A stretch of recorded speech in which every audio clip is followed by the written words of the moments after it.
Voice news, आपकी आवाज आपकी खबर। अब महाराष्ट्र की सियासत में आजकल एक दिलचस्प तस्वीर दिख रही है जी। शिवसेना के जो दो धड़े हैं, उनके प्रमुख नेता एकनाथ शिंदे और उद्धव ठाकरे, वो दोनों एक ही वक्त पर दिल्ली में हैं। हाँ, एक ही समय पर।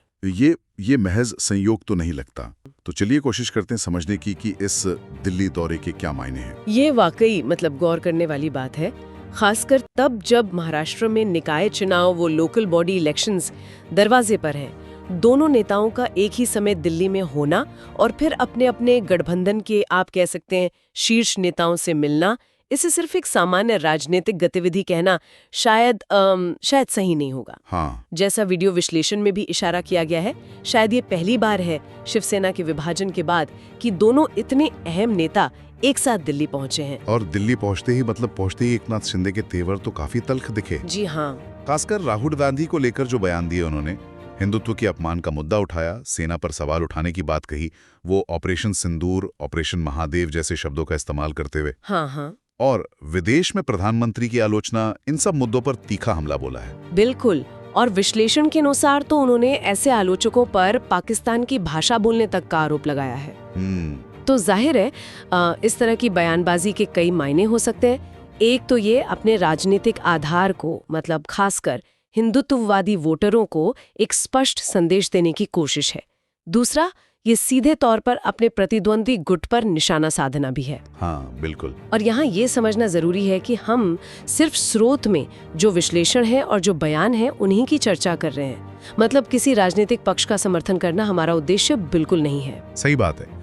तो क्या इस दिल्ली दौरे को महज मुलाकातों से आगे बढ़कर? हाँ, बिल्कुल। एक तरह की शक्ति प्रदर्शन के तौर पर भी देखा जा रहा है। अच्छा। निश्चित रूप से इसे सिर्फ बैठकों तक सीमित रखना शायद पूरी तस्वीर नहीं होगी।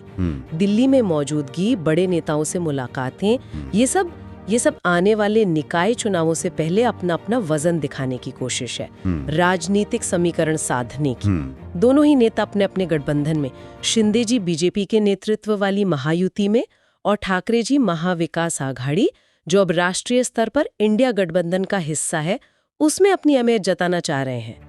वो दिखाना चाहते हैं कि भाई महाराष्ट्र में किसका पल्ला भारी है। और इस बीच वो स्रोत में कुछ अंदरूनी खींचतान और अटकलों का भी जिक्र है। हाँ, है। जैसे शिंदे गुट की महायुति में थोड़ी अनबन की बातें चल रही हैं और उधर उद्धव ठाकरे की राज ठाकरे से बढ़ती नजदीकियों की भी चर्चा है। जी, वीडियो विश्लेषण इन अटकलों पर भी गौर करता है।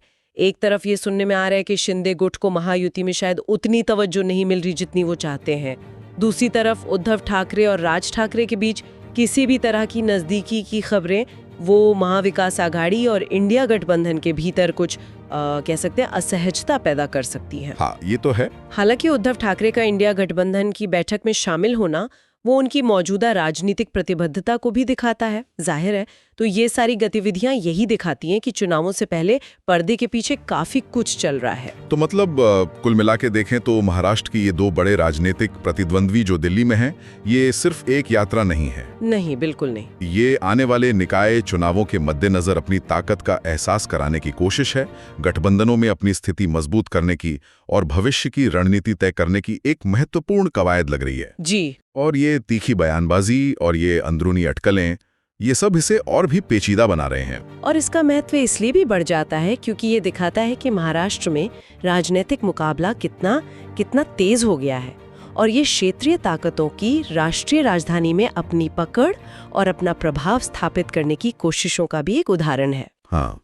दिल्ली दरबार में हाजिरी लगाना वो इसी बड़ी राजनीतिक बिसात का एक हिस्सा है। तो फिर सवाल ये उठता है कि महाराष्ट्र की राजनीति आखिर किस तरफ जा रही है? और यहीं पर एक सोचने वाली बात सामने आती है, एक सवाल मन में आता है। क्या ये बढ़ता हुआ टकराव और ये शक्ति प्रदर्शन ये दोनों गुटों के समर्थकों को और मजबूती से अपने अपने खेमे से जोड़ेगा, या फिर ये खींचतान महाराष्ट्र की राजनीति में और ज्यादा अनिश्चितता और शायद विभाजन पैदा करेगी, जिसका सीधा असर हमें आने वाले निकाय चुनावों के नतीजों पर देखने को मिलेगा। ये देखना दिलचस्प होगा।